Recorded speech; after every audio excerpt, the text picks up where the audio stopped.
कहाँ तक हो गया था जी?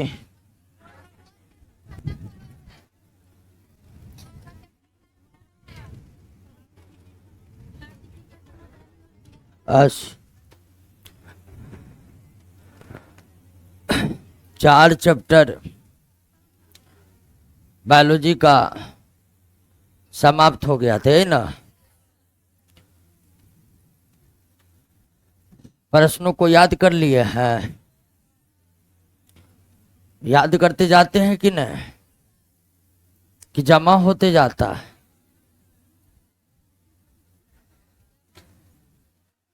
ध्यान रखिएगा, तैयारी का जो सर्वोत्तम तरीका है, चैप्टर समाप्त, क्वेश्चन समाप्त, और एक एक क्वेश्चन याद करना पड़ेगा। तो 4 चैप्टर समाप्त कर दिए हैं, फिर हम कभी लौट कर आएंगे नहीं उस चारों पर। अब चारों की जिम्मेदारी 100% आप ही के हाथों में है कि उस 4 चैप्टर को बर्बाद करना है कि आबाद करना है। समझ रहे हैं ना? तो इसीलिए अब 5वां चैप्टर चलेगा, समय तो लगेगा ही समाप्त होने में। तब तक आप क्या करेंगे? तब तक आप 1 से लेकर 4 तक रिवीजन करेंगे। और रिवीजन का मतलब क्या हुआ? रिवीजन का मतलब सबसे पहले आप ऑब्जेक्टिव क्वेश्चन को क्या करिए? याद करिए सबसे पहले। और अगर आपको सारा ऑब्जेक्टिव क्वेश्चन याद हो गया, समझिए 90% थ्योरी भी याद हो गया है। अब ध्यान दीजिए, 5वां चैप्टर है आपका एनिमल किंगडम, जंतु जगत। क्लासिफिकेशन क्या है, इसकी चर्चा तो हम कर चुके हैं कि क्लासिफिकेशन क्या है। इस पृथ्वी पर इतने अधिक सजीवों की जातियां हैं कि उन सारे सजीवों के जातियों के बारे में एक एक करके पढ़ना संभव नहीं है। इसलिए वैज्ञानिकों ने समान गुण वाले सजीवों की जातियों को मिलाकर एक वर्ग बनाया, ताकि उस वर्ग में किसी एक सजीवों के बारे में पढ़कर उस वर्ग के अन्य सारे सजीवों के बारे में सही अनुमान लगाया जा सके। समान गुणों के आधार पर सजीवों का एक वर्ग बनाना ही वर्गीकरण कहलाता है। वर्गीकरण का एकमात्र उद्देश्य है कि सजीवों की जो इतनी अधिक संख्या है इस पृथ्वी पर, उनके बारे में पढ़ना आसान हो जाए। वर्गीकरण का एकमात्र उद्देश्य है। तो वर्गीकरण क्या है और ये क्यों किया जाता है और बायोलॉजी में इसका क्या महत्व है, इन सब बातों की चर्चा कर चुके हैं दोस्तों। जिस तरह प्लांट किंगडम के अंतर्गत सारे के सारे प्लांट को रखा गया है, उसी तरह एनिमल किंगडम के अंतर्गत पृथ्वी पर पाए जाने वाले सारे एनिमल को रखा गया है। पौधों के लिए पौधा जगत और जंतुओं के लिए जंतु जगत।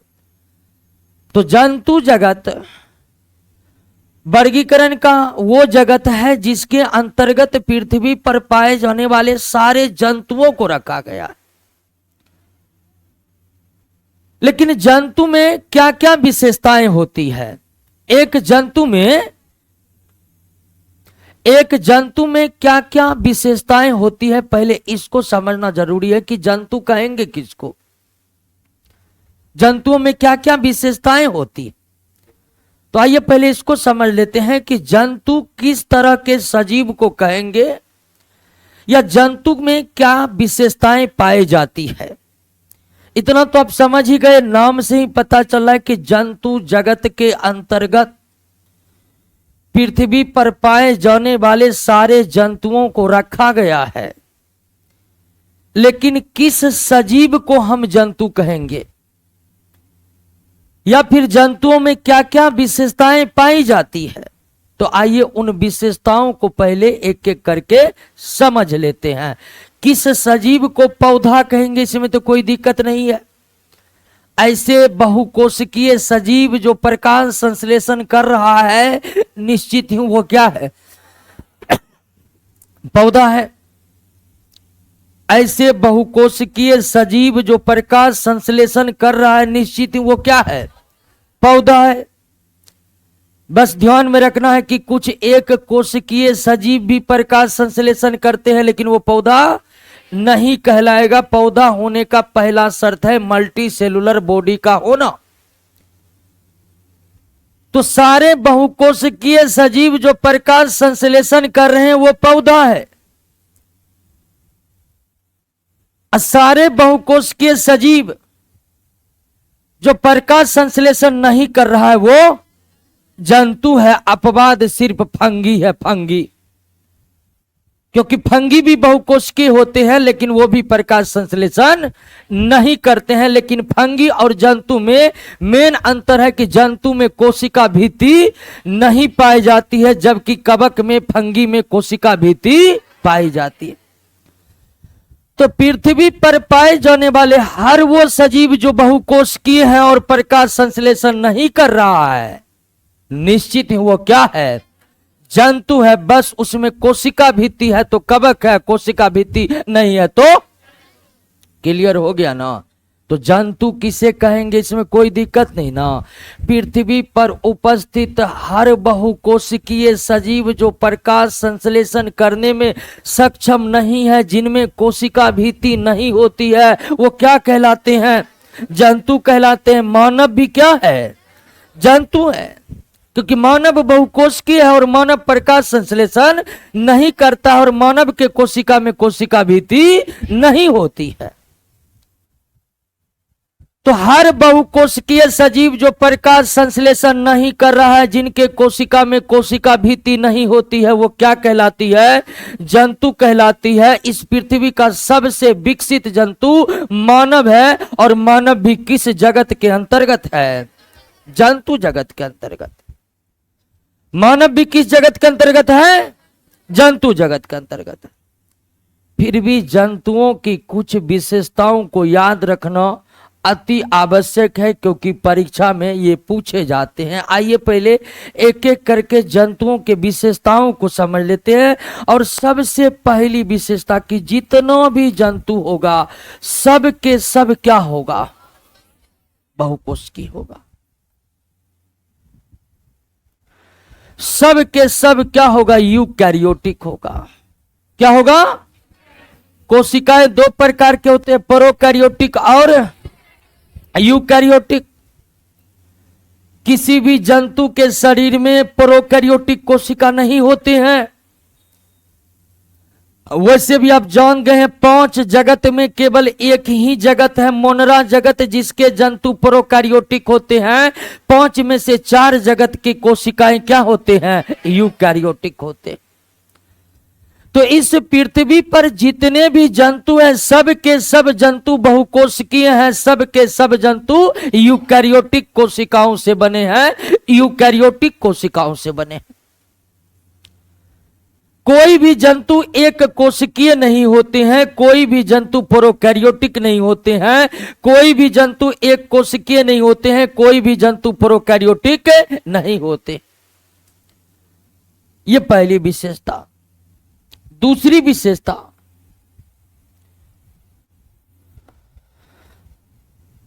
दूसरी विशेषता यह है कि जितने भी जंतु हैं सब में परपोषण होता है। सब में क्या होता है, परपोषण, हेटेरोट्रॉफिक न्यूट्रिशन होता है, परपोषण होता है। वैसे पोषण के 2 ही तरीके हैं। पोषण के कितने तरीके हैं, 2, स्वपोषण और परपोषण। स्वपोषण होने के लिए कोशिका में क्लोरोफिल का होना जरूरी है और जंतु के कोशिका में क्लोरोफिल नहीं होते हैं, इसलिए जंतु में यह संभव ही नहीं है कि उनमें स्वपोषण हो। सारे के सारे जंतु में क्या होता है, पर पोषण होता है। सारे के सारे जंतु में क्या होता है? पर पोषण होता है, क्योंकि जंतु के कोशिका में क्लोरोफिल का अभाव है और क्लोरोफिल के अभाव के कारण वो प्रकाश संश्लेषण नहीं कर सकते। जिनमें भी प्रकाश संश्लेषण करने की क्षमता नहीं है, वे अपना भोजन किसी दूसरे सजीवों पर निर्भर रहकर ही प्राप्त करते हैं, चाहे प्रत्यक्ष तरीके से निर्भर हो या अप्रत्यक्ष तरीके से निर्भर हो। मानव अपने भोजन के लिए पौधे पर निर्भर है कि नहीं है, जंतु पर निर्भर है कि नहीं है। जंतु और पौधे के उत्पाद मानव को प्राप्त न हो तो मानव का भोजन नहीं मिल पाएगा दोस्तों। तो जब पोषण अथवा भोजन के लिए एक सजीव दूसरे सजीव पर किसी भी तरह से निर्भर है तो पोषण के इस तरीके को क्या कहते हैं? पर पोषण कहते हैं। क्या किसी जंतु में स्वपोषण भी होता है? नहीं होता। क्या किसी जंतु में स्वपोषण भी होता है? नहीं होता है।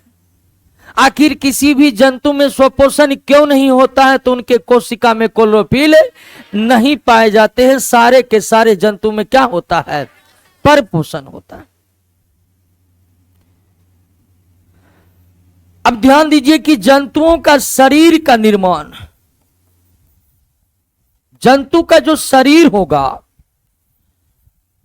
या तो 2 स्तर का बना होगा या फिर 3 स्तर का बना होगा। जंतुओं का जब निर्माण होता है प्रजनन के उपरांत, जंतुओं का जब निर्माण होता है प्रजनन के उपरांत तो उनके शरीर में या तो 2 लेयर हो सकते हैं या फिर 3 लेयर हो सकते हैं। जैसे मानव का ही निर्माण जब होता है, गर्भ में जब मानव का निर्माण होता है तो शुरुआत में उनके शरीर में कितने लेयर बनते हैं? 3 लेयर बनते हैं। अब फिर 3 लेयर से ढेर सारे या कहिए पूरा का पूरा शरीर बनता है। तो जो जंतु कम विकसित होगा उसका शरीर 2 स्तर का होगा, जो जंतु ज्यादा विकसित होगा उसका शरीर 3 स्तर का होगा। जंतु जगत में भी जितने जंतु हैं सब एक समान तरीके से विकसित नहीं है। अब पौधा में देखे थे थैलोफाइटा का पौधा बहुत कम विकसित था, एंजियोस्पर्म का पौधा बहुत ज्यादा विकसित था। वही हाल जंतु का भी है। सारे जंतु एक समान तरीके से विकसित नहीं है। जो जंतु कम विकसित है उसका शरीर में कितना लेयर होगा, और जो सजीव अधिक विकसित है उसका 3 लेयर का शरीर होगा। जब शरीर में 2 लेयर हो तो शरीर के ऊपरी लेयर को कहते हैं एक्टोडर्म, अब भीतरी लेयर को कहते हैं इंडोडर्म। जब शरीर 3 स्तर का हो तो सबसे बाहरी स्तर को कहेंगे एक्टोडर्म, मध्य के स्तर को कहेंगे मीजोडर्म और सबसे भीतरी स्तर को कहेंगे इंडोडर्म। ये एकदम परिभाषिक शब्द है। जंतु के शरीर के बाहरी परत को क्या कहते हैं? एक्टोडर्म। जंतु के शरीर के आंतरिक परत को क्या कहते हैं? इंडोडर्म। जंतु के शरीर के मध्य परत को क्या कहते हैं? मेजोडर्म। एकदम परिभाषिक शब्द है, सीधे पूछे जा सकते हैं प्रश्न। तो भिन्न भिन्न जंतुओं के शरीर का निर्माण एक ही तरह से हुआ है? नहीं। क्या सारे सजीव एक समान रूप से विकसित हैं? नहीं। जंतुओं के शरीर का निर्माण अलग अलग ढांचों के साथ हुआ है दोस्तों। कुछ जंतु के शरीर मात्र 2 स्तर के बने हैं तो कुछ जंतुओं के शरीर 3 स्तर के बने हैं। जंतुओं के शरीर के सबसे ऊपरी परत को एक्टोडर्म कहते हैं, सबसे भीतरी परत को इंडोडर्म कहते हैं और मध्य परत को मीजोडर्म कहते हैं। मध्य परत को मीजोडर्म कहते हैं। गर्भ में जब शिशु का विकास होता है तो सबसे पहले क्या बनता है? एक्टोडर्म।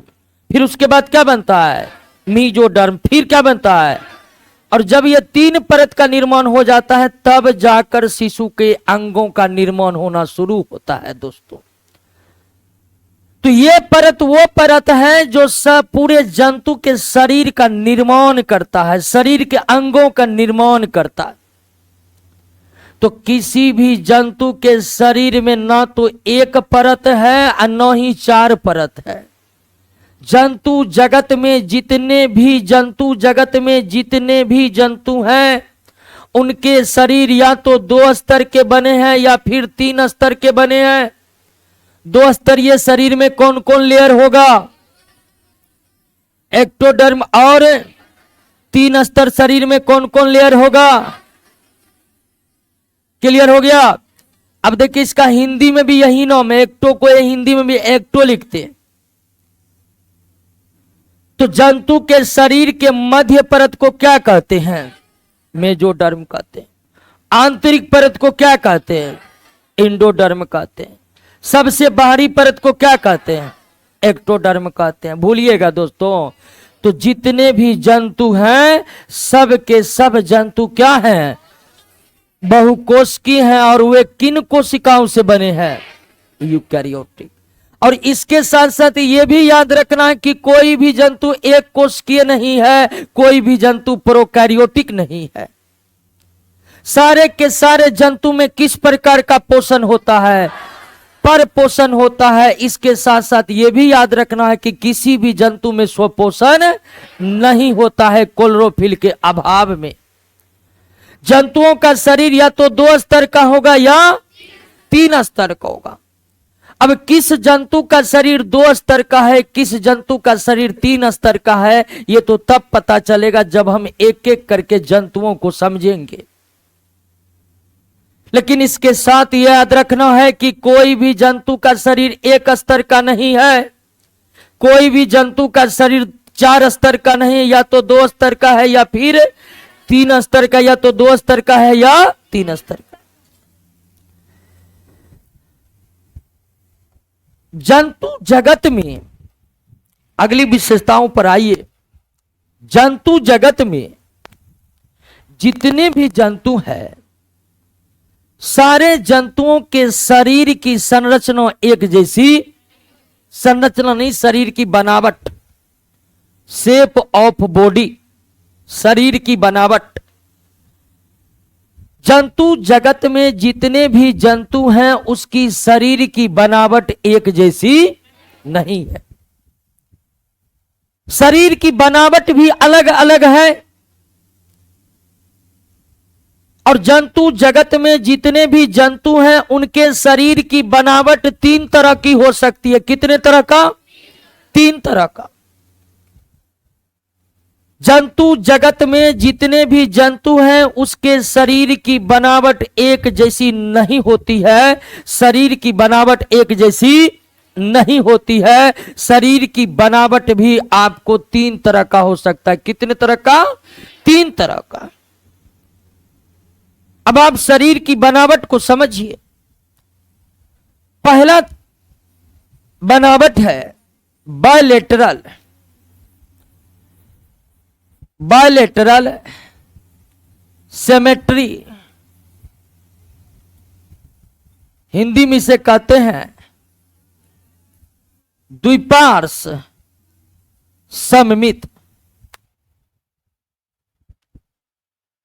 द्विपार्श्व सममित शरीर, बायलेटरल सिमेट्री बॉडी। किस तरह के बॉडी को, किस तरह के शरीर के बनावट को द्विपार्श्व सममित कहेंगे? ध्यान दीजिएगा। ऐसा शरीर जिस शरीर में बाएं तरफ की संरचना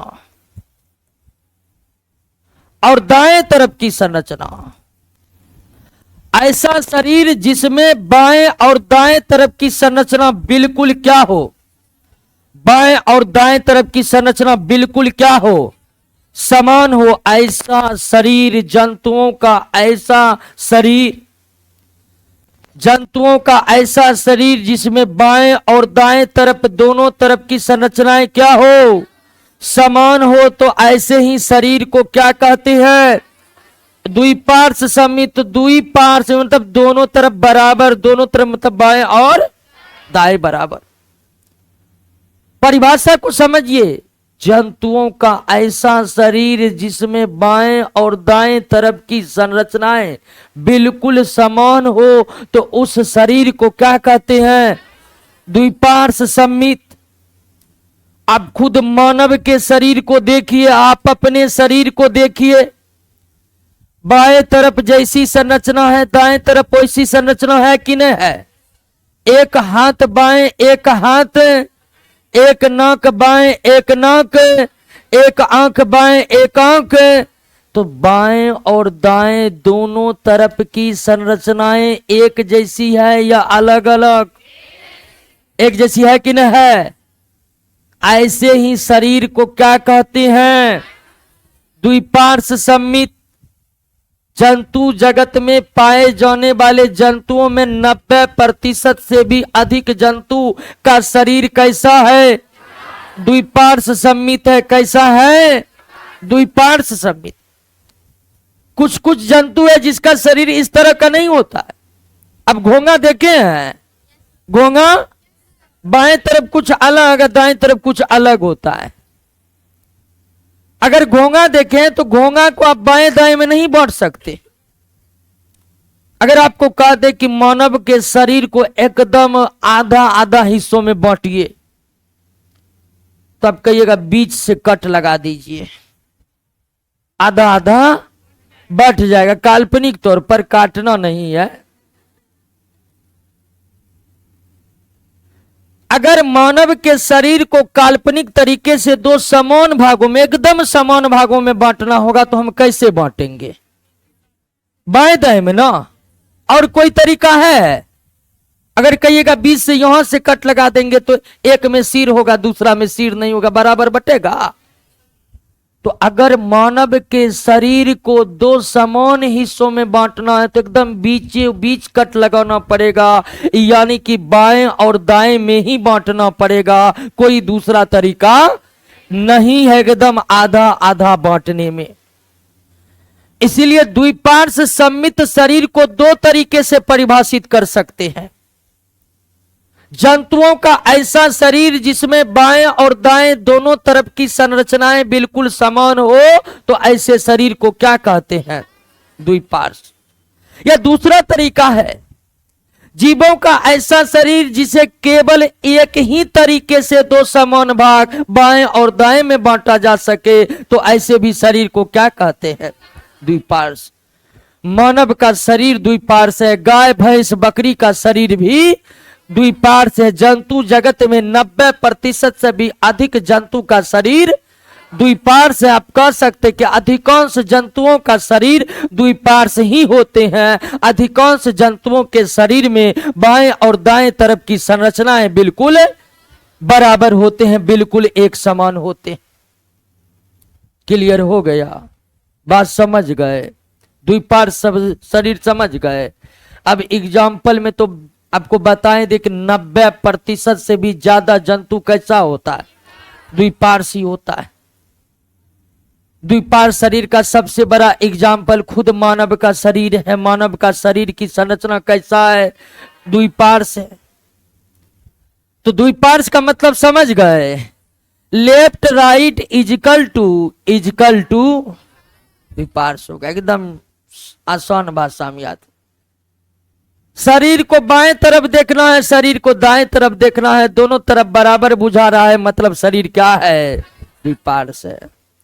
शरीर को बाएं देखे, शरीर को दाएं देखे, दोनों तरफ आपको बराबर नहीं बुझाया, मतलब द्विपार्श्व नहीं है।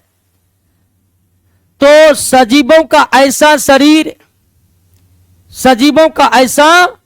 शरीर जिसमें बाएं और दाएं तरफ की संरचनाएं बिल्कुल समान हो, उस शरीर को क्या कहेंगे?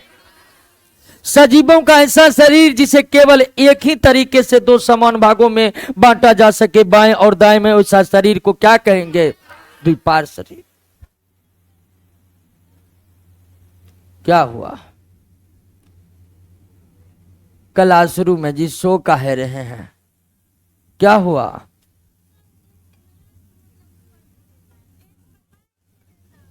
और बेंच पर लाइट दे देता है, काहे जी?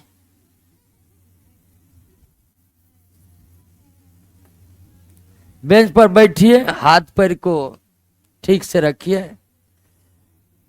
थोड़ा बहुत कष्ट हो रहा है ना तो झेलिए, जिंदगी में बहुत कष्ट है, ठीक है। नौकरी होने के बाद और ज्यादा कष्ट होगा, इसलिए हाथ पैर किसी का लग जाता है, सट जाता है, तो आप ऐसा नहीं मानिए कि आपका बॉडी यूनिक है, सट गया तो बहुत कुछ हो जाएगा, ठीक है ना।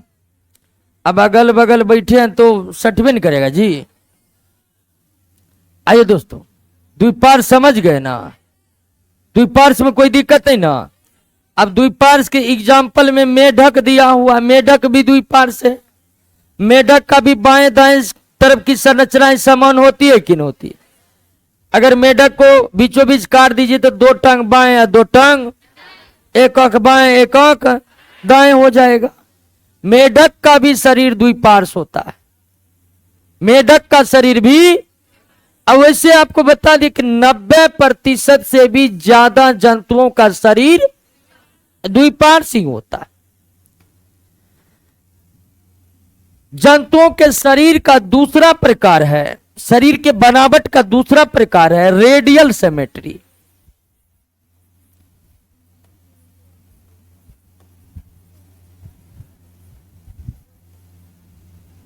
रेडियल सिमेट्री, आर्य सममित। रेडियल सिमेट्री, आर्य सममित। एक हमारे देव कुमार जी हैं, बोला सांप का शरीर कैसा होगा? सांप का शरीर कैसा होगा? द्विपार्शी होगा। अरे सांप सांप, ठीक है, नाम लेने से ही सिरन आ रहा है क्या? बहुत डर से नाम नहीं ले रहा है। तो सांप का शरीर जो है द्विपार्श होता। और वैसे भी आपको समझ में ना आएगा शरीर कैसा है, कह दीजिए द्विपार्शी है, क्योंकि 90% से भी ज्यादा क्या है? द्विपार्शी है, दिक्कत नहीं होगा। ये शरीर का जो दूसरा बनावट है वो है asymmetry, radial symmetry. Bilateral symmetry तो आप समझ ही गए हैं, बाएं दाएं समान तो बायलेटरल।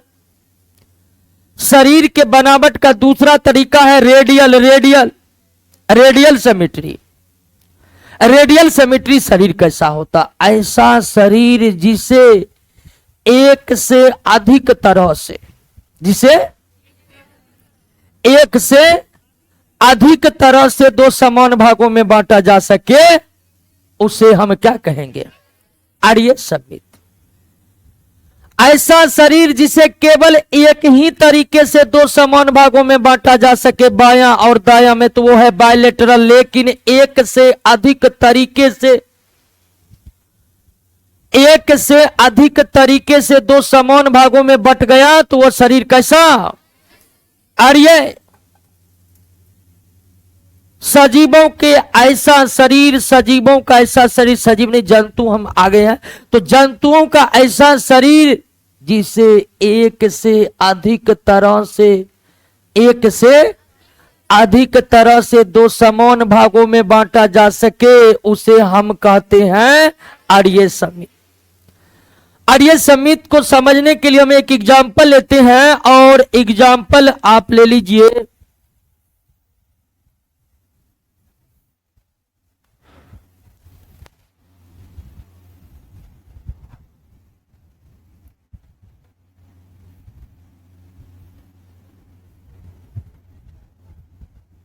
ये दोस्तों एक जंतु है, इसका नाम क्या है? हाइड्रा। ये हाइड्रा कहां पर रहते हैं? समुद्र में रहते, इसी तरह दिखते हैं, ठीक है ना। अब गुलदस्ता मत समझिएगा, ये हाइड्रा है। हाइड्रा की विशेषता उसके मुख के चारों ओर बड़े बड़े संरचनाएं निकली रहती है, ठीक है ना, हाइड्रा है। अब इस हाइड्रा को अगर दो समान भागों में बांटना है तो आप 20 से कट लगा दीजिएगा, दो समान भागों में बटेगा। बटेगा कि नहीं बटेगा? बटेगा। ऐसे बीचों बीच कट लगा देंगे तो दो समान भागों में बढ़ जाएगा कि नहीं बढ़ जाएगा? बिल्कुल बढ़ जाएगा। और ये वाला जो संरचना, आधा उस तरफ चला जाएगा, आधा इस तरफ चला आएगा, लेकिन इसी संरचना को अगर दो समान भागों में बांटना है तो क्या इस तरह से नहीं बांट सकते हैं? बांट सकते हैं कि नहीं बांट सकते? यही संरचना देखिए, इसको इस तरह से बीचों बीच काट सकते हैं या घुमा के इस तरह से भी बीचों बीच काट सकते हैं कि ना? क्या इस संरचना को, ये हमारे सामने पेन है, आपके पास पेन है, ठोस पेन है, और उसे दो समान हिस्सों में बांटना है तो क्या आप एक ही तरह से काटकर इसे दो समान भागों में बांट सकते हैं? एक से अधिक ऑप्शन है ना काटने का, है कि नहीं है? यहां पर देख लीजिए, एकदम बीचों बीच काटेंगे, आधा इधर आधा इधर, ठीक है, एकदम बीचों बीच काटेंगे, आधा इधर आधा, या फिर घुमा के इस तरह से बीचों बीच काटेंगे तो आधा इधर आधा। ऐसा ही शरीर क्या कहलाता है? अर्य सममित शरीर की ऐसी बनावट जिसे एक से अधिक तरीकों के द्वारा दो समान हिस्सों में विभाजित किया जा सके, उसे हम क्या कहते हैं? अर्य सममित जीवों का, जंतुओं का ऐसा शरीर जिसे एक से अधिक तरह से दो समान हिस्सों में विभाजित किया जा सके, वैसे शरीर को क्या कहते हैं? अर्य सममित रेडियल सिमेट्री कहते हैं। रेडियल सिमेट्री, हाइड्रा क्या है? रेडियल सिमेट्री है। समझ गए? कोई दिक्कत नहीं ना? अधिकांश जंतु बायलेटरल है, कुछ गिने चुने जंतु ही क्या है? रेडियल है। जैसे समुद्री जंतु हाइड्रा का शरीर कैसा होता है? रेडियल होता है। आगे और एग्जाम्पल हमें पता चलेगा, लेकिन याद रखना है कि जंतुओं में 90% से भी अधिक जंतु बायलेटरल है, द्विपार्श है, जैसे कि सांप, छिपकली, मेढक, मछली, ये सब का शरीर द्विपार्श है। मच्छर को आप दो समान हिस्सों में बांटेंगे तो बायां दायां में ही बांटना पड़ेगा, दूसरा कोई तरीका नहीं है। मच्छर मकड़ी का भी शरीर बायलेटरल होता है, छिपकली का शरीर भी बायलेटरल होता है।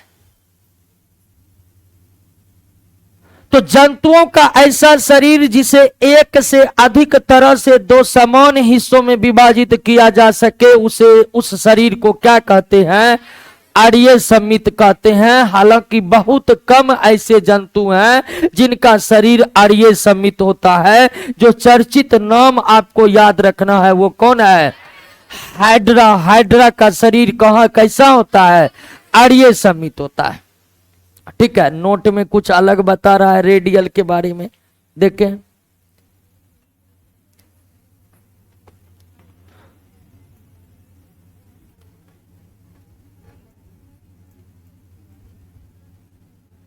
हाँ, मिला जुला के वही बात हुआ। जो बात हम बताए ना आपको, वो आसान तरीके से बताए, ठीक है ना? रेडियल समझ गए ना? तीसरा शरीर है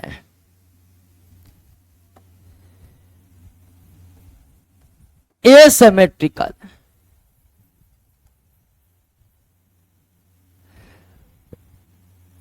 और सममित। रेडियल का एक और एग्जांपल, हाइड्रा के बाद एक और जंतु का नाम है फाइसेलिया। फाइसेलिया का शरीर भी रेडियल सिमेट्री होता है। तो अभी एग्जांपल देंगे तो जंतुओं की पहचान अभी हुई नहीं ना है, अभी हम जंतु की विशेषताओं को समझ रहे हैं। जैसे हम एक एक करके जंतुओं के बारे में पढ़ना चालू करेंगे तो क्लियर करेंगे कि इसका बॉडी कैसा है, ठीक है ना? एसिमेट्रिकल, असममित शरीर, जंतुओं का ऐसा शरीर जिसे किसी भी तरीके से दो समान हिस्सों में बांटा न जा सके। जंतुओं का ऐसा शरीर जिसे किसी भी तरीके से दो समान हिस्सों में बांटा न जा सके, उसे क्या कहते हैं? असममित शरीर। घोंगा देखिए ना जी, घोंगा का शरीर क्या होता है? असममित होता है। आप उसे बाएं दाएं ऊपर नीचे किसी भी तरह से काट लगाकर दो समान हिस्सों में बांट नहीं सकते। ऑक्टोपस एक समुद्री जंतु है। ऑक्टोपस, ऑक्टोपस का भी शरीर क्या होता है? असममित होता है। इसके शरीर को आप किसी भी तरीके से दो समान हिस्सों में विभाजित नहीं कर सकते। तो जीवों का ऐसा शरीर या जंतुओं का ऐसा शरीर जिसे किसी भी तरीके से दो समान हिस्सों में बांटा नहीं जा सके, उस शरीर को क्या कहते हैं? असममित शरीर कहते हैं। असममित शरीर कहते हैं। क्लियर हो गया? तो जंतुओं का शरीर एक तरह के नहीं होते हैं। जंतुओं के शरीर की बनावट एक जैसी नहीं होती है। जंतुओं के शरीर की बनावट एक जैसी नहीं होती है। जंतुओं के शरीर का बनावट तीन तरह का हो सकता है, बायलेटरल, रेडियल और एसिमेट्रिकल। एसिमेट्रिकल जब बाएं और दाएं तरफ की संरचना बराबर हो तो बायलेटरल। जब एक से अधिक तरीके से दो समान हिस्सों में विभाजित हो सके तो रेडियल। और जब किसी भी तरीके से दो समान हिस्सों में बांटा ना जा सके तो असममित शरीर होगा। दोस्तों, असममित शरीर होगा। हालांकि अधिकांश जंतु जगत के 90% से भी अधिक जंतु बायलेटरल होते हैं। क्या होते हैं? बायलेटरल होते हैं। बहुत कम ही ऐसे जंतु हैं जिनका शरीर रेडियल या फिर एसिमेट्रिकल है। रेडियल या एसिमेट्रिकल। क्लियर हो गया? समझ गए? जंतुओं का ऐसा शरीर जिसमें बाएं और दाएं तरफ की संरचनाएं समान हो, ऐसे शरीर को क्या कहते हैं? बायलेटरल कहते हैं। जंतुओं का ऐसा शरीर जिसको केंद्र से एक से अधिक समान भागों में विभाजित कर सके, रेडियल कहते हैं। जंतुओं का ऐसा शरीर जिसे किसी भी तरीके से दो समान हिस्सों में विभाजित न किया जा सके, उसे क्या कहते हैं? एसिमेट्रिकल। और सममित जंतु जगत के अधिकांश जंतुओं की शरीर की बनावट कैसी है? कैसी है? बायलेटरल है। जंतु जगत में अधिकांश जंतुओं के शरीर की बनावट कैसी है? बायलेटरल है। मानव का शरीर कैसा है? बायलेटरल है। शार्क मछली का शरीर भी बायलेटरल है। शार्क मछली का शरीर भी बायलेटरल है। क्लियर हो गया? जंतु के विशेषताओं को समझ रहे ना? सारा का सारा जंतु बहुकोशिकीय होगा, एक भी एक कोशिकीय नहीं होगा। सारा का सारा जंतु यूकैरियोटिक कोशिका का बना है, एक भी प्रोकैरियोटिक कोशिका का बना नहीं है। सारे के सारे जंतु के कोशिका में क्लोरोफिल का अभाव के कारण कैसा पोषण होता है? पर पोषण होता है। कैसा पोषण होता है? पर पोषण। जंतुओं के शरीर की बनावट कितने तरह की हो सकती है? तीन तरह की हो सकती है। जंतुओं का शरीर कितने स्तर का हो सकता है? 2 या 3 स्तर का हो सकता है। 2 या 3 स्तर का हो सकता। अगली विशेषता पर आइए दोस्तों।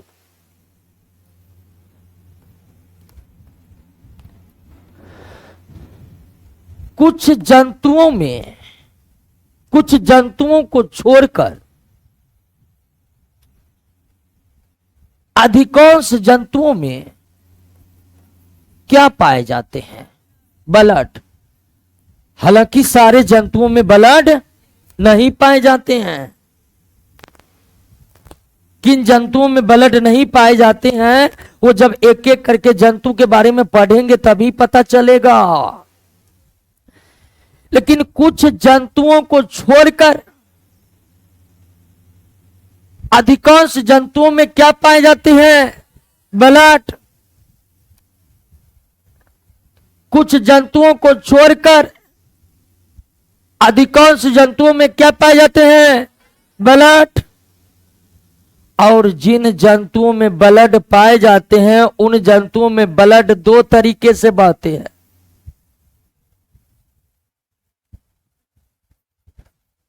कुछ जंतु में ब्लड बहने के लिए रक्त नली पाई जाती है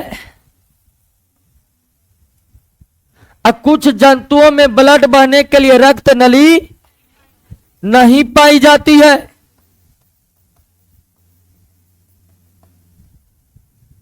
जिन जंतुओं में ब्लड होता है उस ब्लड का सर्कुलेशन पूरे बॉडी में सारे जंतुओं में एक तरीके से नहीं होता है। अधिकांश जंतु में ब्लड बहने के लिए क्या मौजूद है? रक्त नली। जैसे मानव की रक्त नली तो बाहर से ही दिखता है जी, लेकिन ब्लड बहने के लिए रक्त नली सारे जंतुओं में नहीं पाए जाते।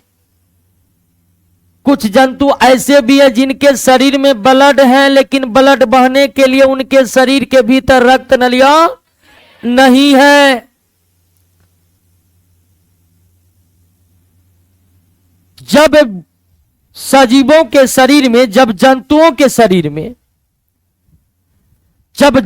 के शरीर में रक्त बहने के लिए रक्त नली पाई जाती है तो ऐसी रक्त नली को या ऐसे सिस्टम को कहते हैं क्लोज्ड सर्कुलेटरी सिस्टम।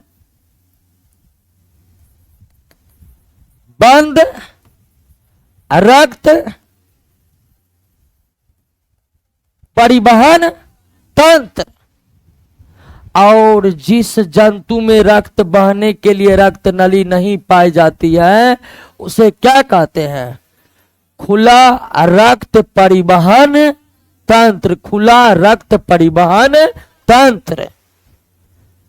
तो कुछ जंतुओं को छोड़कर अधिकांश जंतुओं के शरीर में रक्त पाए जाते हैं। जंतुओं के शरीर में रक्त या तो रक्त नलियों के माध्यम से बहते हैं या शरीर में रक्त बिना रक्त नलियों के माध्यम से भी बहता है। जंतुओं के शरीर में रक्त या तो रक्त नलियों के माध्यम से बहता है या बिना रक्त नली के भी बहता है। जब जंतु के शरीर में रक्त बहने के लिए रक्त नलियां पाई जाती है तो इस व्यवस्था को क्या कहते हैं? बंद रक्त परिवहन तंत्र, क्लोज्ड सर्कुलेटरी सिस्टम। अब जब जंतुओं के शरीर में रक्त बहने के लिए, कोई रक्त नलियां नहीं पाई जाती है, तो इस व्यवस्था को क्या कहते हैं? खुला रक्त परिवहन तंत्र। रक्त परिवहन तंत्र या रक्त परिसंचरण तंत्र कितने प्रकार के होते हैं? दो, क्लोज्ड और ओपन। क्लोज्ड और ओपन। रक्त अगर रक्त नलियों के माध्यम से बह रहा है तो वह है बंद। रक्त अगर रक्त नलियों के माध्यम से नहीं बह रहा है, सीधे बॉडी में इधर से उधर बह रहा है, तो समझिए वह है खुला। तो अधिकांश जंतु में रक्त परिवहन तंत्र होते हैं। क्या सारे रक्त परिवहन तंत्र, क्या सारे जंतुओं का रक्त परिवहन तंत्र एक ही तरह का होता है? नहीं। जंतुओं के शरीर में रक्त परिवहन तंत्र कितने प्रकार के हो सकते हैं? दो प्रकार के हो सकते हैं, बंद और खुला। बंद और खुला। बंद का मतलब रक्त है बंद। किसमें? बंद का मतलब बंद। किसमें बंद? खुला का मतलब खुला, यानी क्या नहीं होना। सीधा सी बात है दोस्तों, समझ गए ना? सारे जंतुओं में रक्त परिवहन तंत्र एक जैसे नहीं होते हैं। जंतुओं का रक्त परिवहन तंत्र दो प्रकार का हो सकता है, बंद और। जब जंतुओं के शरीर में रक्त बहने के लिए रक्त नलियां मौजूद हो तो ऐसे रक्त परिवहन तंत्र को बंद कहते हैं। मानव शरीर का परिवहन तंत्र कैसा है? बंद।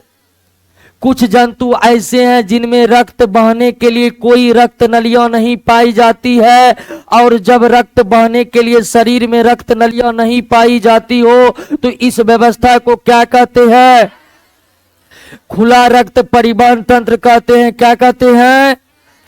और खुला रक्त परिवहन तंत्र वालों की खासियत है कि इनके रक्त में हीमोग्लोबिन नहीं होते।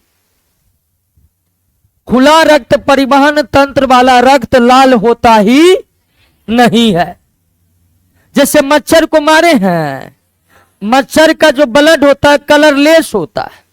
अब मच्छर किसी को काट लिया है, किसी दूसरा का खून चूस लिया है, तब मारिएगा तब उससे लाल खून निकलेगा, लेकिन वो लाल खून मच्छर का, मच्छर अगर किसी को नहीं काटा है उस वक्त उसको मार दीजिए, उसका जो ब्लड निकलेगा आपको लगा पानी निकल रहा है, वो ब्लड है, ब्लड है, उसके ब्लड में हीमोग्लोबिन, इसलिए कलरलेस है, उसमें रंग नहीं।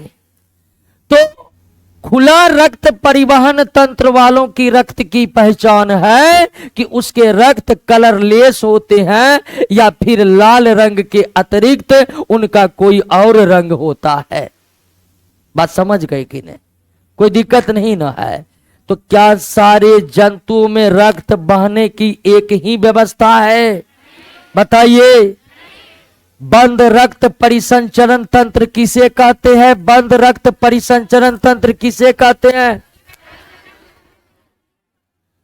बंद रक्त परिसंचरण तंत्र एक ऐसी रक्त परिवहन तंत्र है जो इसमें रक्त नलियों के माध्यम से बहते हैं, जबकि खुला रक्त परिवहन तंत्र में रक्त बहने के लिए कोई रक्त नलियां पाया नहीं जाता है, कोई रक्त नलियां पाया नहीं जाता। क्लियर हो गया? बात समझ गए? अब आप एक बात तो क्लियर समझ ही गए हैं कि रक्त बहने के लिए कोई रक्त नलियां नहीं पाई जाती हो तो रक्त को खुला रक्त परिवहन तंत्र का, बात समझ गए ना? लेकिन जिस जंतु में खुला रक्त परिवहन तंत्र होता है उस जंतु में भी रक्त शरीर के एक भाग से दूसरे भाग तक बहते रहते। जिस जंतु में खुला रक्त परिवहन तंत्र होता है, जिस जंतु में खुला रक्त परिवहन तंत्र होता है, जिस जंतु में खुला रक्त परिवहन तंत्र होता है उस जंतु में भी रक्त शरीर के एक हिस्से से दूसरे हिस्से में बहते हैं, लेकिन किसके माध्यम से? किसके माध्यम से? तो ध्यान दीजिए, खुला रक्त परिवहन की जगह परिसंचरण भी लिख सकते हैं, कोई दिक्कत नहीं है। ओपन सर्कुलेटरी सिस्टम, ये बात तो समझ गए खुला रक्त परिवहन तंत्र क्या है? जब जंतु के शरीर में रक्त बहने के लिए रक्त नलियां नहीं हो, खुला रक्त परिवहन तंत्र वाला जंतु कहलाएगा। और खुला रक्त परिवहन तंत्र वाले जंतुओं की रक्त की पहचान है कि वो लाल नहीं होते।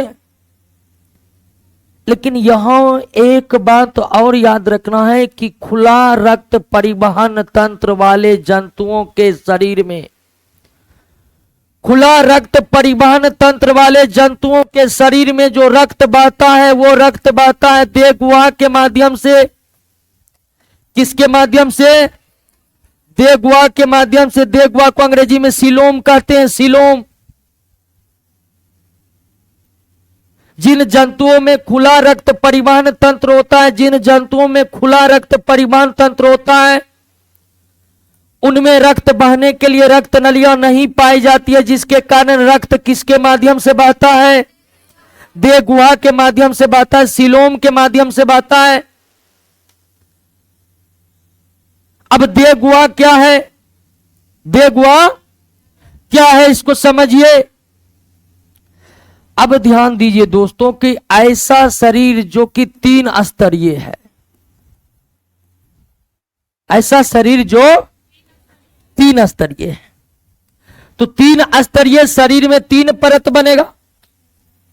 एक परत बनेगा एक्टोडर्म का, दूसरा परत बनेगा मीजोडर्म का, और तीसरा परत बनेगा एंडोडर्म का।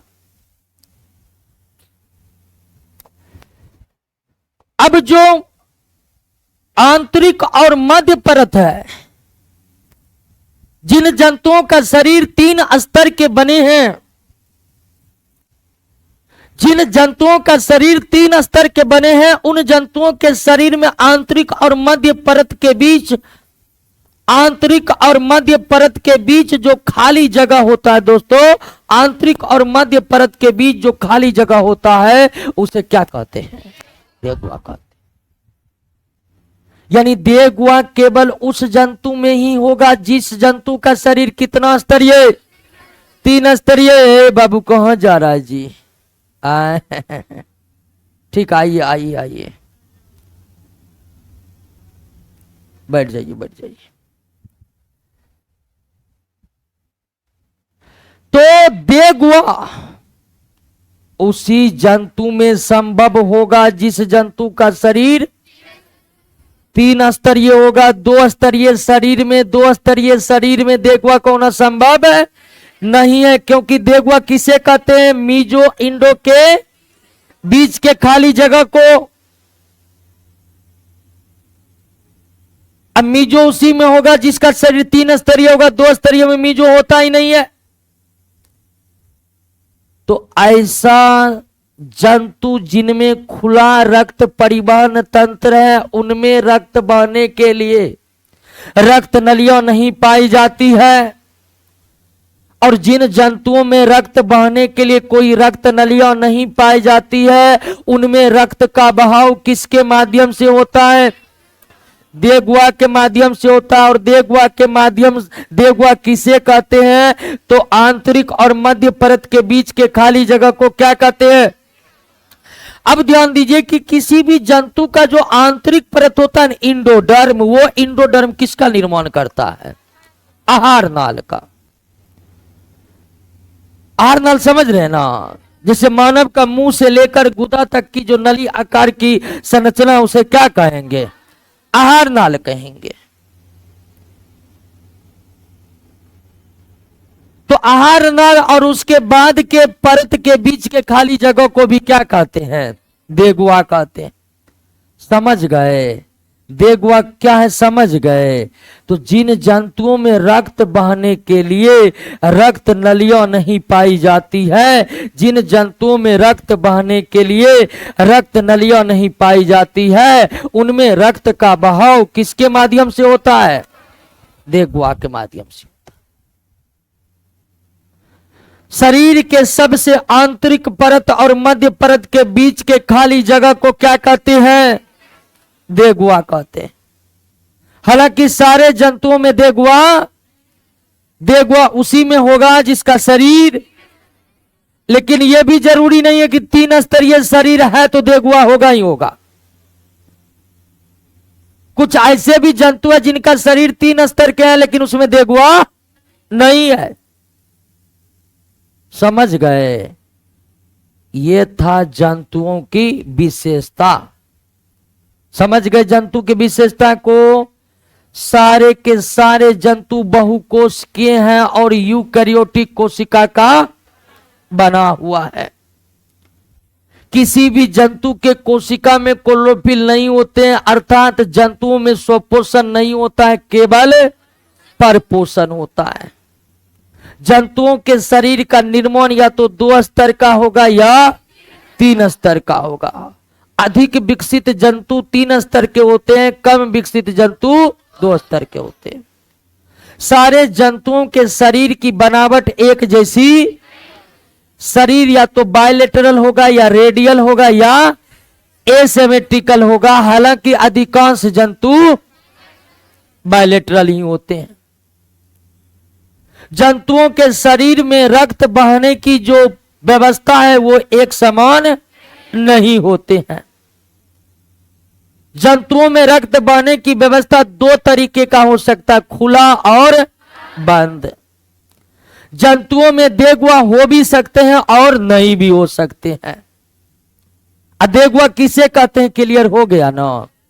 तो ये था जंतुओं की विशेषता, समझ गए ना। अब दोस्तों आप प्लांट किंगडम भी पढ़े और एनिमल किंगडम भी पढ़े। इस पृथ्वी पर पौधों से ज्यादा विविधता जंतुओं में है। बस समझ रहे हैं कि नहीं समझ रहे। इस पृथ्वी पर पौधों से ज्यादा विविधता जंतुओं में है। अर्थात आप पौधे के मात्र 5 फाइलम पढ़े थे, थैलोफाइटा, बरफाइटा, टेरिडोफाइटा, जिम्नोस्पर्म और एंजियोस्पर्म। पौधे के मात्र 5 फाइलम थे क्योंकि पौधों में डायवर्सिटी, विविधताएं कम है। अर्थात इस पृथ्वी पर जितने तरह के पेड़ पौधे हैं उससे कई गुना अधिक तरह के जंतु निवास कर रहे हैं। जंतुओं की जातियों की संख्या बहुत अधिक है पौधों के जातियों की तुलना में। किसी जंगल में अगर 50 तरह के पेड़ पौधे मिल रहे हैं तो उस जंगल में 200 तरह का जीव जंतु मिल जाएगा आपको। 100 तरह का तो कीटे मिल जाएगा, कीट, बड़ा कीट, छोटा कीट, मझोला कीट, ढेर टांग वाला टीक। बात समझ रहे हैं कि नहीं समझ रहे। तो पौधों में विविधताएं ज्यादा है या जंतुओं में? जंतुओं में। और आप जानते हैं कि जंतु में विविधता ज्यादा क्यों है? क्योंकि जंतुओं के पास क्षमता है कि वो जान बचाने के लिए भाग सकता है, पौधे के पास ये क्षमता नहीं। ये पृथ्वी हमेशा एक जैसी नहीं रही, उथल पुथल होते रहा पृथ्वी पर। और जब पृथ्वी पर उथल पुथल होता है तो जंतुओं के पास मौका है कि भागो, बच जाएगा। अब पौधे के पास ये सुविधा नहीं है, उसे बर्बाद होना है। तो इतने दिनों तक लंबी विकास की प्रक्रिया जो पृथ्वी पर चली है वो एक समान गति से नहीं चली है। भूकंप, ज्वालामुखी, ज्वार भाटाएं ने पृथ्वी पर लाखों करोड़ों वर्ष से उथल पुथल मचा रहा है। विकास की प्रक्रिया में पृथ्वी की उथल पुथल पौधों को ज्यादा नुकसान पहुंचाया है, जंतुओं को कम नुकसान पहुंचाया है। और यही कारण है कि आज वर्तमान में पौधों के जातियों के तुलना में जंतुओं की कहीं अधिक जातियां निवास कर रही है। इसीलिए एनिमल किंगडम के अंतर्गत फाइलम ढेर सारे हैं।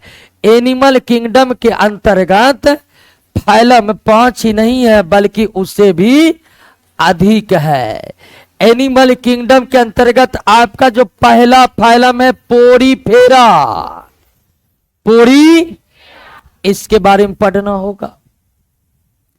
फिर उसके बाद सिलिंटरेटा, सिलिंटरेटा, फिर उसके बारे में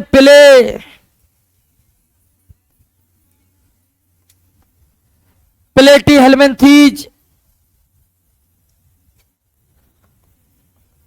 एसके हेल्मिन्थीज, उसके बाद एनिलिडा,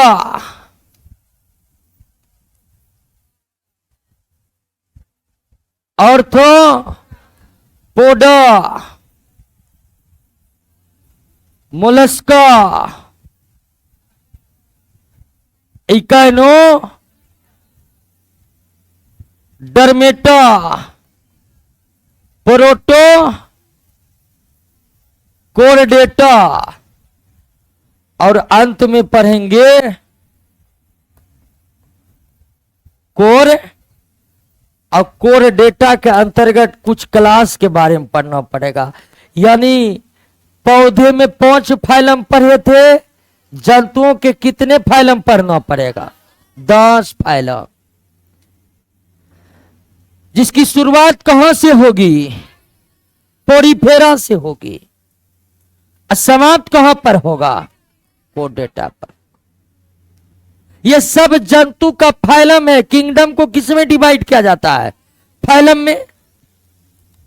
तो जंतु जगत में कुल कितने फाइलम हैं? 10 फाइलम है, 10। और एकदम धरफरोनो नहीं है। अभी तक जितना बताए सब आपको समझ में आया ना अच्छी तरह से? बहुत लोग नाम सुनकर धरफरा जाते। प्लेटी हेलमेंथी जब नाम पढ़ा, मैं गॉड, इत पहली बार पढ़ रहे हैं, ये हमसे नहीं होगा, पॉलिटी पढ़ते हैं। इस तरह का दिमाग में कुछ भी बात को लाना, आपको पूरा का पूरा समझ में आएगा एक एक करके, कोई दिक्कत नहीं होगा। बस क्लास में शांति और गंभीरता बनाए रखना है।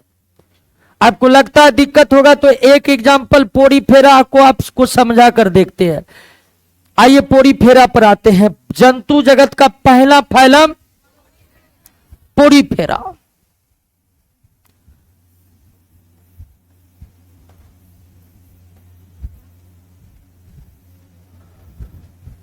पोरीफेरा फाइलम पर आइए।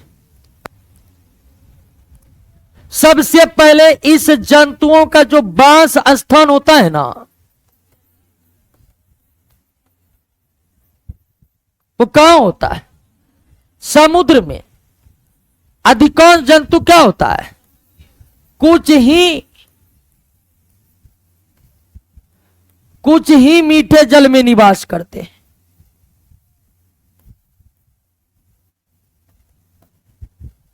पोरीफेरा के जो जंतु होते हैं ये कहां रहते हैं?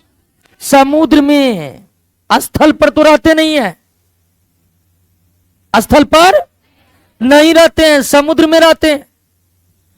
कुछ गिने चुने पोरीफेरा के सदस्य हैं, जंतु हैं, जो आपको कहां रहते हैं? मीठे जल में रहते हैं, स्थल पर एक भी नहीं रहते हैं। तो पोरीफेरा के जंतु कहां निवास करते हैं? समुद्र में निवास करते हैं। पोरीफेरा के जंतु कहां निवास करते हैं? समुद्र में निवास करते हैं। कुछ गिने चुने सदस्य मीठे जल में पाए जाते हैं। ये स्थल पर रहने वाले जंतु, इसलिए आप देखे भी नहीं होंगे पोरीफेरा को, क्योंकि देखना है तो कहां जाना पड़ेगा? क्योंकि वहीं पर रहता है ये।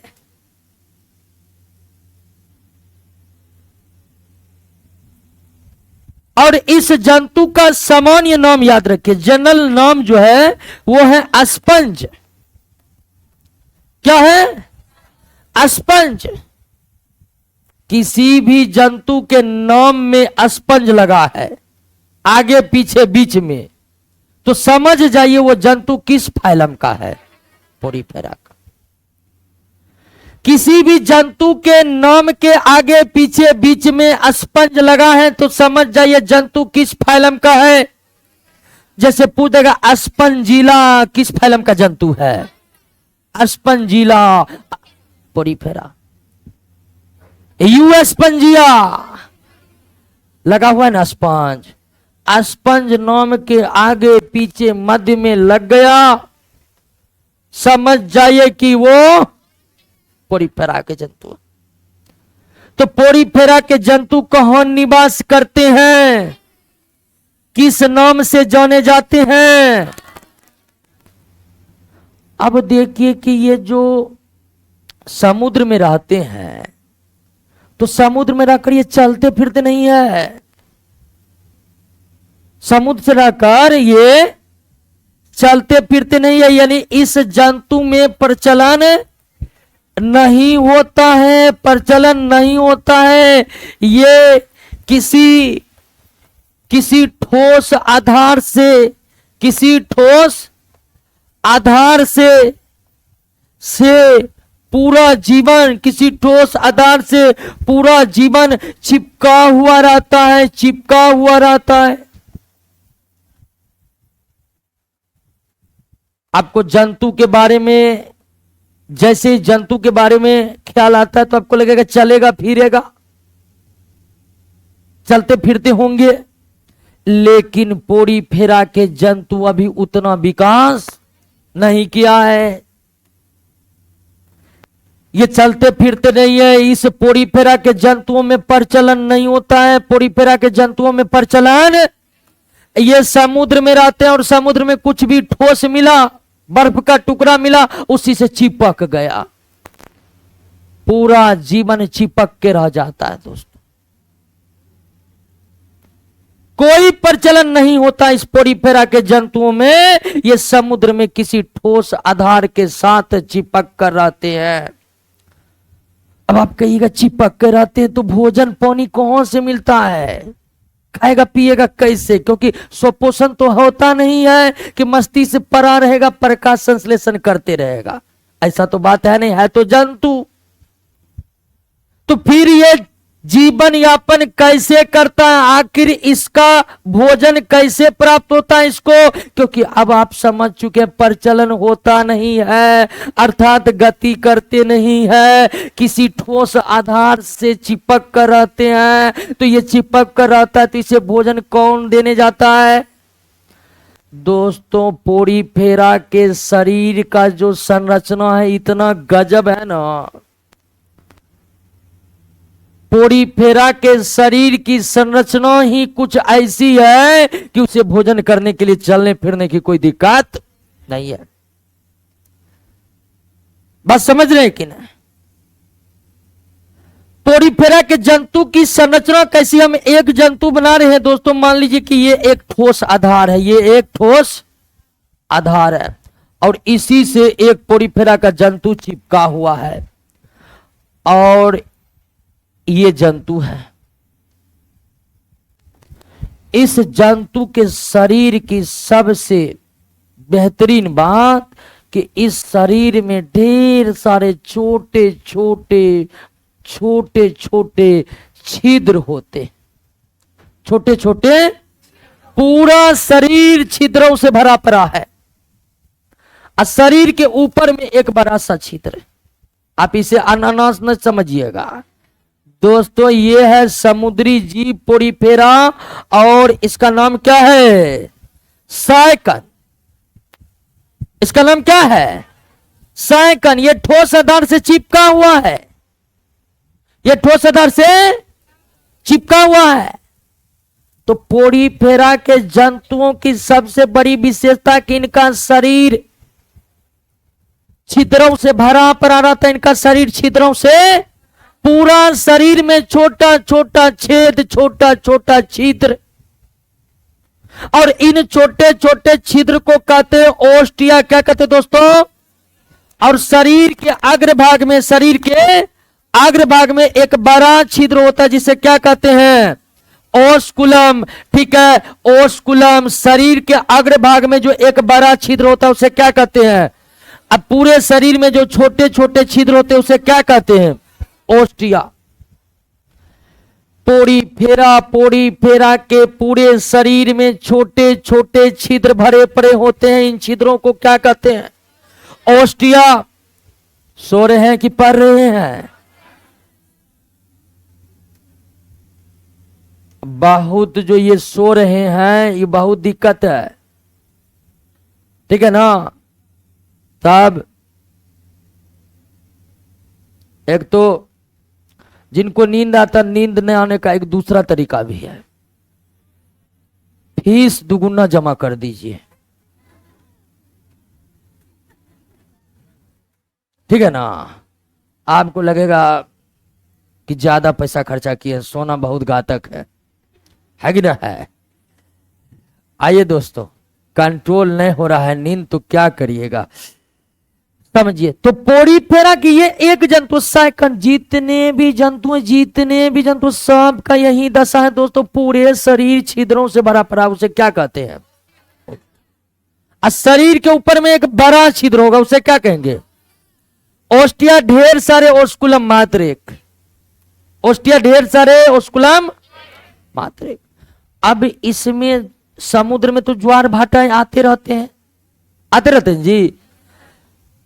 इसके शरीर में समुद्र का जल ओस्टिया से प्रवेश करता, ओस्कुलम से निकल जाता है। समुद्र का जल आया, सारा जल किस में प्रवेश कर जाएगा और निकल जाएगा कौन से? जल, समुद्री जल ओस्टिया से प्रवेश करेंगे ओस्कुलम से, और उसी समुद्री जल में ढेर सारे लवण होते हैं, ढेर सारे मिनरल्स होते हैं, ढेर सारे जंतुओं के जीवित कोशिकाएं होते हैं, और वही भोजन के रूप में पोरीफेरा के जंतुओं को प्राप्त होता है। तो इसके शरीर की विशेषता ही ऐसी है दोस्तों कि इसे भोजन के लिए चलने फिरने की कोई आवश्यकता, भोजन समुद्री जल के माध्यम से इन्हें लगातार मिलते रहता है। समुद्री जल ओस्टिया से होकर जाते हैं, ओस्कुलम से होकर, ओस्टिया से होकर जाते हैं, ओस्कुलम से होकर निकल जाते। समझ रहे ना पोरीफेरा के बारे में? पोरीफेरा के जंतु कहां रहते हैं? क्या स्थल पर भी रहते हैं? नहीं। पोरीफेरा के जंतुओं का सामान्य नाम क्या है? स्पंज है। पोरीफेरा के जंतु समुद्र में रहते हैं तो कैसे रहते हैं? किसी ठोस आधार से चिपक कर, पूरा जिंदगी चिपक कर रहता है, फिर भी इन्हें भोजन कैसे मिल जाता है, इस बात को समझ गए कि नहीं? और पूरे जंतु जगत में ओस्टिया और ओस्कुलम आपको कहीं देखने को नहीं मिलेगा। अगर किसी भी जंतु में ओस्टिया और ओस्कुलम की उपस्थिति है तो 100% वो पोरीफेरा का जंतु है। ओस्टिया ओस्कुलम की उपस्थिति जंतु जगत में कहीं और देखने को नहीं मिलता है, ये केवल पोरीफेरा में ही देखने को मिलता है, पोरीफेरा में देखने को मिलता है। तो पोरीफेरा के जंतु समुद्र में रहते हैं, जिसे सामान्य रूप से स्पंज कहकर बुलाते हैं। पोरीफेरा के जंतु में प्रचलन नहीं होता है, ये समुद्र में किसी ठोस आधार के साथ चिपक कर रहते हैं। इनके शरीर में छोटे छोटे छिद्र होते हैं जिसे ओस्टिया कहते हैं। इनके शरीर के ऊपर में एक बड़ा छिद्र होते हैं जिसे ओस्कुलम होते हैं। इनके शरीर में लगातार समुद्री जल ओस्टिया से प्रवेश कर ओस्कुलम से निकलते रहते हैं, ओस्टिया से प्रवेश कर ओस्कुलम से निकलते रहते हैं। बात समझ गए कि नहीं? अब ध्यान दीजिए दोस्तों कि यह जंतु जो है बहुत कम विकसित है। पोरीफेरा का जो जंतु है बहुत कम विकसित है। आप समझते हैं कि सेल मिलकर क्या बनता है? टिश्यू। टिश्यू मिलकर क्या मिलता है? ऑर्गेन, यानी अंग। ऑर्गेन मिलकर क्या बनता है? Organ system. और ऑर्गेन सिस्टम मिलकर क्या बनता है? बॉडी। इसी तरह ने एक जंतु का निर्माण होता है, लेकिन पोरीफेरा इतना विकसित नहीं है। पोरीफेरा का शरीर केवल और केवल किससे बना हुआ है? कोशिकाओं से बना हुआ है। केवल और केवल किससे बना हुआ है? कोशिकाओं से बना है। यानी पोरीफेरा के शरीर में कोई टिश्यू नहीं पाया जाता है, कोई अंग नहीं पाया जाता है, कोई अंग नहीं पाया जाता है, और कोई अंग नहीं है तो इसमें ब्लड भी नहीं पाया जाता। तो पोरीफेरा का शरीर बहुत कम विकसित है। पोरीफेरा का शरीर बहुकोशिकीय तो होते हैं, लेकिन उस बहुकोशिकीय शरीर में केवल कोशिकाएं होते हैं। इनमें कोई ऊतक नहीं होता है, कोई अंग नहीं होता है, और अंग नहीं होगा तो ब्लड होगा। ब्लड होने के लिए पहले शरीर में हृदय नामक अंग का होना आवश्यक है। साइकन समझा दीजिए। साइकन एक जंतु है जो इस तरह से दिखता है, इसके पूरे शरीर में छिद्र होता है जिसे ओस्टिया कहते हैं। एक हमारे दोस्त कह रहा साइकन समझा दीजिए। साइकन समझने वाली चीज नहीं है, देखने वाली चीज है। देखिए साइकन को इसी तरह होता है। क्लियर हो गया? तो जंतु जगत में पोड़ीफेरा ही एकमात्र ऐसा जंतु है जिनका शरीर बहुकोशिकीय तो है, जिनका शरीर बहुकोशिकीय तो है, लेकिन उसमें उत्तक, अंग, ब्लड ये सब नहीं होता है। अब कहिएगा अंग नहीं है तो ये श्वसन कैसे करता है? तो बैक्टीरिया श्वसन नहीं कर रहा था। एक कोशिका में भी क्षमता है कि वे प्रकृति में स्वतंत्र जीवन यापन कर सके। एक कोशिका जिसमें था वो जब जीवित रह सकता था, तो इसमें तो ढेर सारे कोशिकाएं हैं। तो पोड़ीफेरा के जंतु श्वसन उसी तरह से करते हैं जैसे एक कोशिकीय जंतु करता है, यानी कोशिका झिल्ली के द्वारा विसरण विधि से।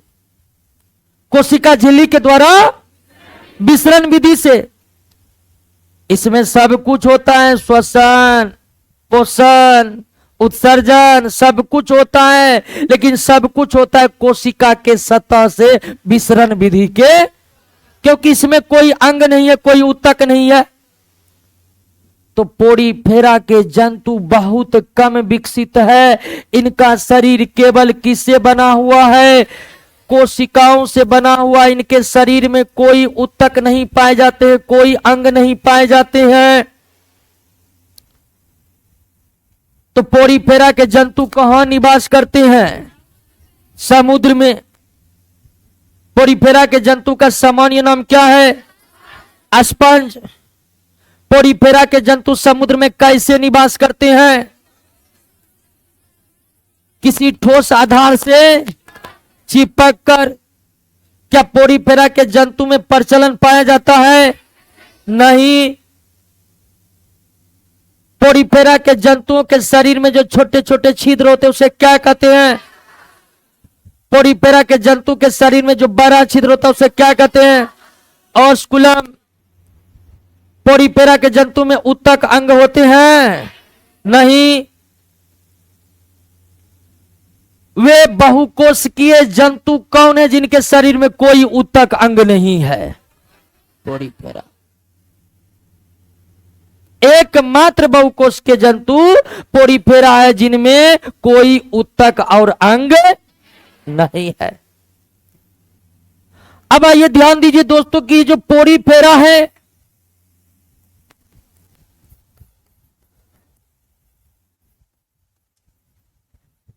पोड़ीफेरा इनका शरीर होता है 2 स्तर का। पता नहीं कि 2 या 3 स्तर का शरीर होगा। पोड़ीफेरा का शरीर 2 स्तर का।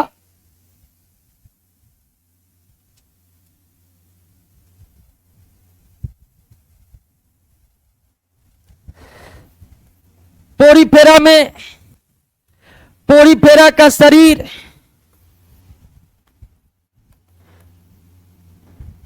एसिमेट्रिकल या कुछ का क्या होता है? रेडियल। पोड़ीफेरा का शरीर कितने स्तर का? पोड़ीफेरा की शरीर की बनावट कैसी होती है? एसिमेट्रिकल। कुछ का क्या होता है? रेडियल। कुछ का क्या होता है?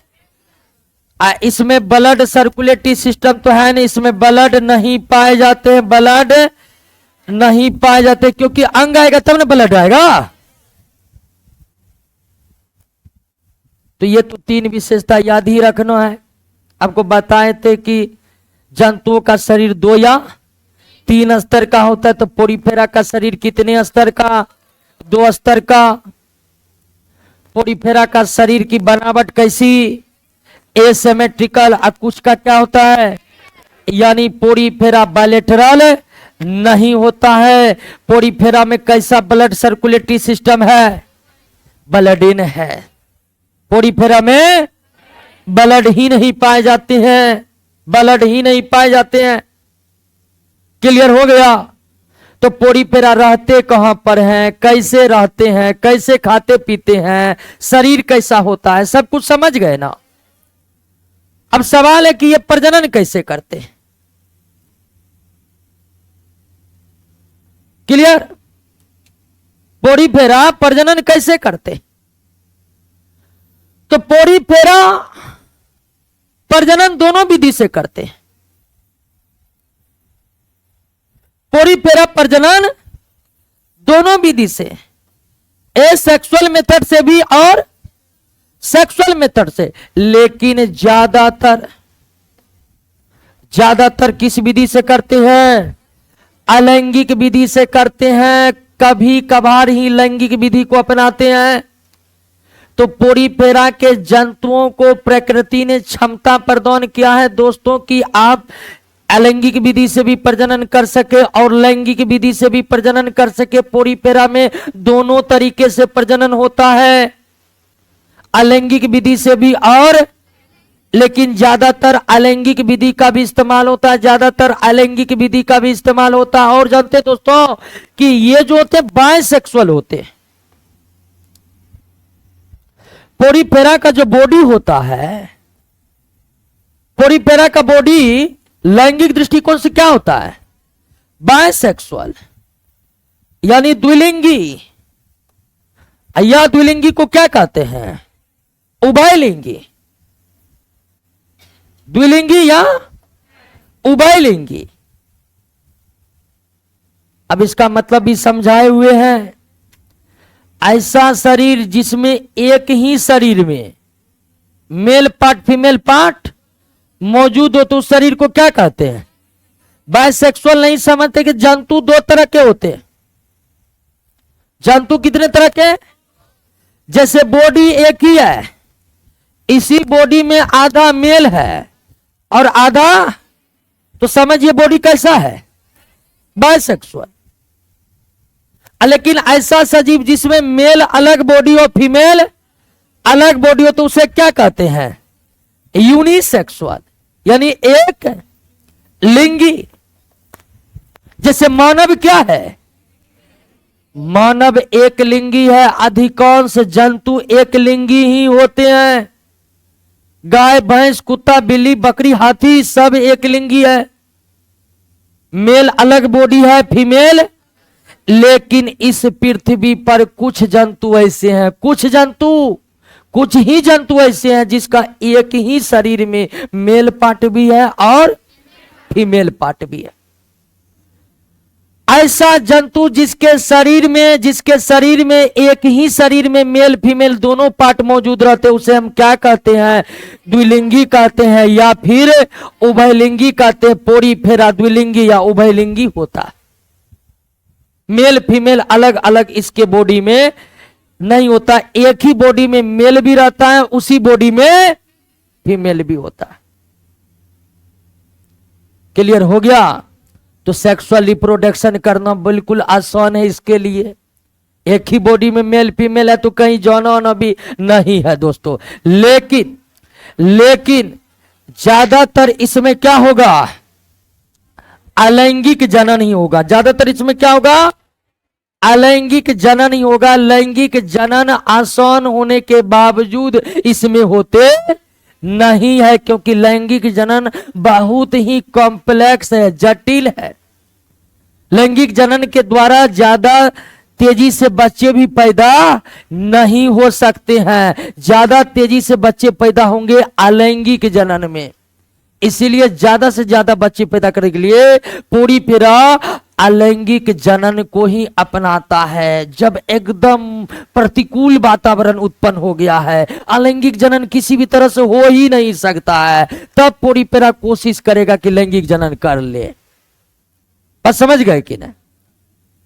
तो पोरीफेरा में लैंगिक अलैंगिक दोनों जनन की क्षमता है। और इसका शरीर कैसा? Bisexual unisexual. समझ गए कि नहीं? पोरीफेरा का शरीर कैसा? और तो और असली गुण तो पोरीफेरा का समझिए ही नहीं दोस्तों। पोरीफेरा में रीजनरेशन की क्षमता होती है, रीजनरेशन की क्षमता होती है, रीजनरेशन की क्षमता होती है, पुनरुद्ध भवन की क्षमता होती है, पुनरुद्ध भवन। अब पुनरुद्ध भवन क्या है?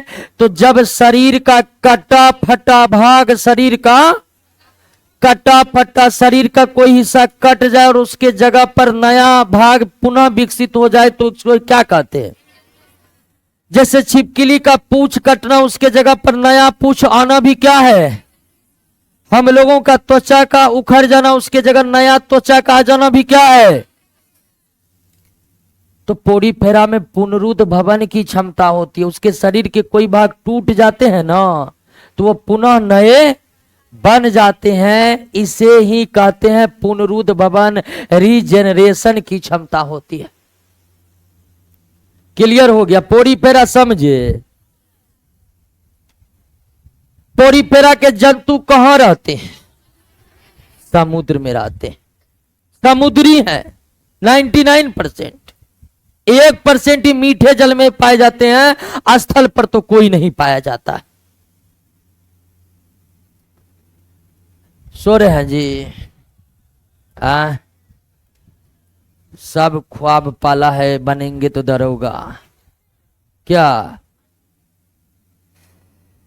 क्लियर हो गया? पोरीफेरा के जंतु कहां रहते हैं? किस नाम से जाने जाते हैं? स्पंज। समुद्र में दौड़ दौड़ कर कहां आते जाते रहते हैं?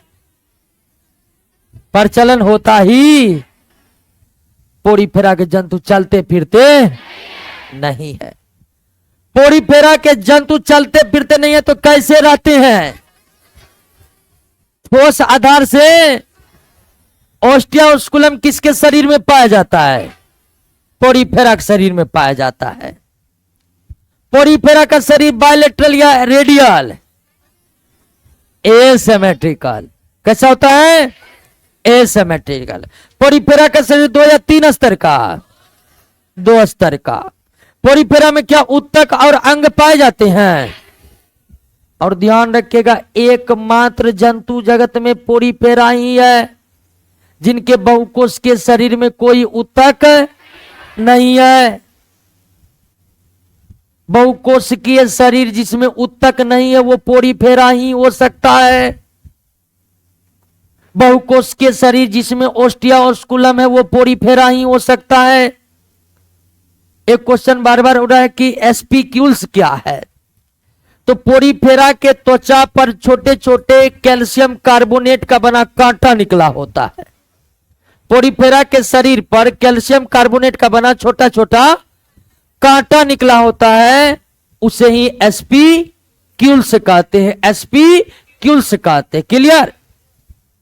अब आप कहिए पोरीफेरा के बारे में आपको बताए, क्या समझ में नहीं आया?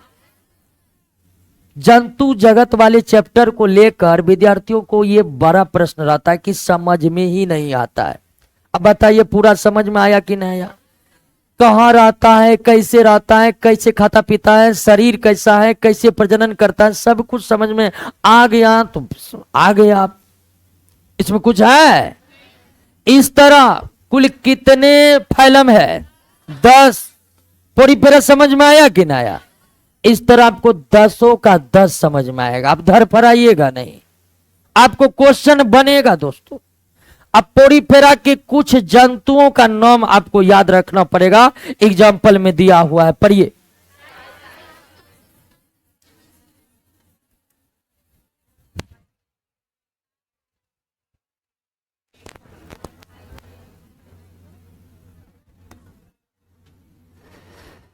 पोरीफेरा का हिंदी नाम पोरीफेरा ही है दोस्तों। पोरीफेरा का हिंदी नाम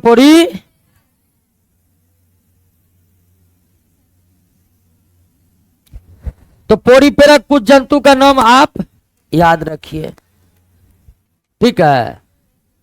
कोई दिक्कत?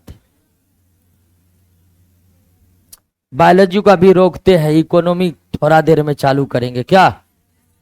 ठीक है। उसके बाद